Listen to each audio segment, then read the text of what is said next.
And welcome back to College Football Tradition, a history of American college football. I'm Brian Partika, joined alongside my bro host, Jacob Vanderford. We are here to talk about the history of American college football, the 1887 college football season. So this is the first year in which we're going to see some Western expansion of the sport, and Jacob will talk about that a little bit.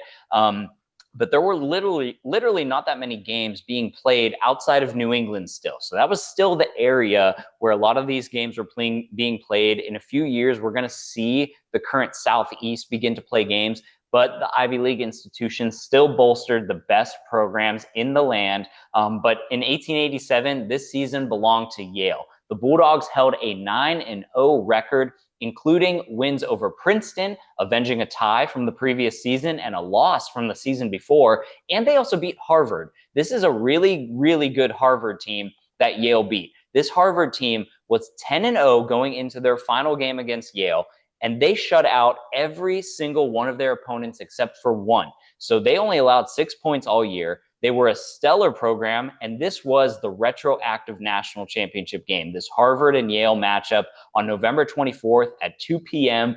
at Polo Grounds in New York in front of a crowd of an estimated 15,000 people. So a lot of people knew what they were getting into with this game. They knew it was two undefeated teams, blue bloods of the sport going at it, and Yale came out victorious in that one, and that is why they claim a national championship, and that is why they are the national champions for the 1887 season. Yes, sir. Go Bulldogs once again. What's up, y'all? Thanks for listening to another episode.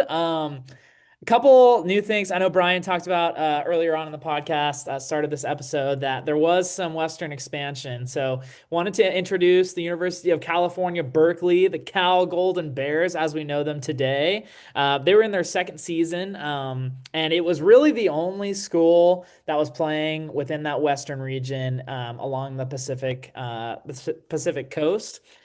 They compiled a 4-0 record against those regional athletic clubs.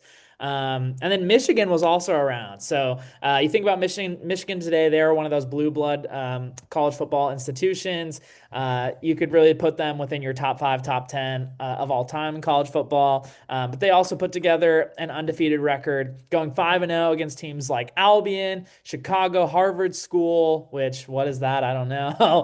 And there was also 3 games against Notre Dame in their first contest as a program. So Notre Dame, another one of those typical blue blood schools. Yeah, they beat Notre Dame 3 times on the road, all 3 times in front of a few hundred people. They were saying attended these games. That middle game is where they said the estimated attendance was between 300 and 800 people. It's a pretty big margin for just a couple hundred there. But Michigan did come out victorious in all 3 of those games against Notre Dame as they were starting their college football program. And like you said, Cal, they were beating up on some athletic clubs over West. Yes, sir. Something to note on the Yale team that won the national championship, their quarterback was Harry Beecher. And he was a phenomenal player. So he was featured on the first American college football card. And I do have that picture that I do want to show our audience if you are watching. Get ready for this, y'all. Oh my gosh. This is going to give you, if this doesn't give you nightmares, I don't know what. Good luck sleeping tonight. And it's funny because you see actual pictures of Harry Beecher. He didn't really look like this. Like, it's really I think it's just like the format that it was drawn in, or I don't know. It's just like, yeah, it's the way that they did it at the time. But he was the first player on an American college football card. So, props to him. Pretty cool. Pretty cool. He recorded some of the stats that we know he recorded. We don't know all the stats of all the players of this time, but some of the recorded stats that we do know about Harry Beecher is that he recorded 33 touchdowns in 1886. But then in 1887, we don't know what the statistics necessarily were. We'd have to do some deep diving to really find that. But in 1887, he was the player of the year for Yale, which means he probably would have been the Heisman Trophy winner if there had been a Heisman Trophy at the time. Maybe if we find interest, Jacob, we can go through each year of college football and not only rename our national champions, but maybe rename some Heisman Trophy winners. Give the people what they want. Yeah. Um, we I'm really trying to should. figure out like who would be a similar player to Harry Beecher, do we think? Like with the 33 touchdowns. I mean, I'd be interested to see if they were like rushing touchdowns and passing touchdowns or Yeah, they don't go into much detail about what those were, which is, okay.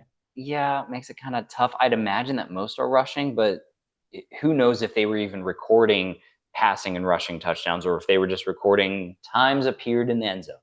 Right. Yeah. Yeah, Very I'm not sure. interesting. Um, Something interesting as well about Harry Beecher is one of his paternal great aunts. So he's related to this person by blood, is famed abolitionist Harriet Beecher Stowe. So Harry Beecher is the great nephew of Harriet Beecher Stowe. She was an abolitionist and she wrote Uncle Tom's Cabin. So very interesting there. Yeah, crazy connections. Yeah, it's always interesting to see like where these college football players and like athletes come from. Like you'd think like, oh, like maybe they're one of their relatives would be like a soccer player or like something of that age. But no, like Yeah. one of their relatives is a famed author abolitionist. Like it's just really cool. Yeah, it is really cool to really dive into the players that were on some of these teams. So our retroactive national champion that we are naming here at College Football Tradition is the same as the one that the NCAA recognizes. That is Yale because of their perfect 9-0 record and big time wins against Princeton and especially against that 10-0 Harvard team to end the year. That's also our pick one champion, unless you got a dispute on this season. I mean, I can't dispute it. The way that they were able to beat Harvard, in that way, and with Harry Beecher on that team, our Heisman Trophy winner of that period, if you will, I think you got to go with Yale. Did want to also kind of talk about some more of those unblemished recognition teams. We talked about Michigan, talked about California already. Michigan was a 5-0 team, California 4-0. But then you look at Minnesota, they were 2-0. Penn State at the time was also 2-0. Cincinnati, those Bearcats 1-0, and then Washington University in Missouri, so Wash U was 1-0 as well.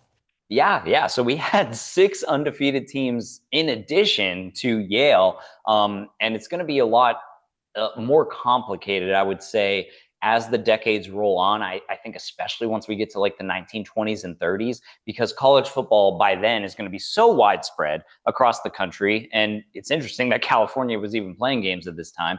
But college football is going to be spread across the entire country, and we're really going to have a hard time, I think, and maybe have some debates on this show about who deserves those national championships because there are years where three or four teams claim the title. And so we're going to have to really evaluate some resumes on that one, kind of like the playoff committee a little bit. Let's go. Get ready, folks. It's going to be good. Yeah, yeah, it's going to be really good. Well, I'm interested to hear your opinion on this, Jacob.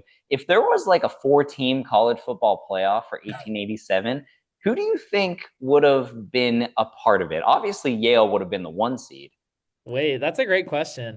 Um, I mean, I think I would have to put, and you're saying this is in a four-team playoff format? Yeah, yeah. I don't know if we Okay. have enough spots to really fill it 12 teams. Yeah. I would have to say, ooh, probably Yale, obviously Yale number one seed, probably Harvard number two. Um, man, what was Princeton's record at this time again? They were 7-2. They only lost to Yale and Harvard. Okay. Yeah.